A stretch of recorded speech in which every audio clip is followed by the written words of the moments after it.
RTC విలీన ప్రక్రియకు break. గత ఏడాది సెప్టెంబర్లో గెజెట్ జారీ, 10 నెలల ముందుకు కదలనేటువంటి ప్రక్రియ.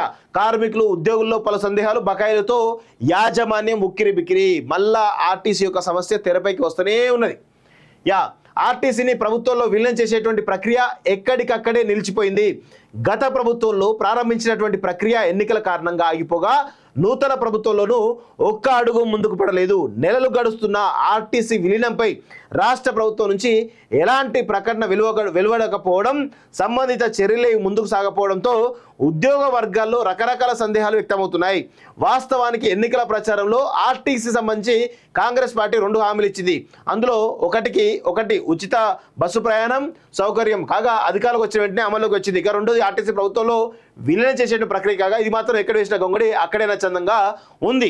సో గత ప్రభుత్వం ఆర్టీసీ విలీనానికి ప్రతిపాదనకు ఓకే చెప్పింది. దానికి గెజెట్ కూడా రిలీజ్ చేయడం జరిగింది. అదేవిధంగా గవర్నర్ ఆమోదం కూడా తెలపడం జరిగింది. మరి విలీన ప్రక్రియ, రిమైనింగ్ ప్రక్రియ ఏదైతుందో దాన్ని అమలు చేయడానికి ఈ రాష్ట్ర ప్రభుత్వం వెనకడుగు వేస్తున్నట్టుగా తెలుస్తోంది.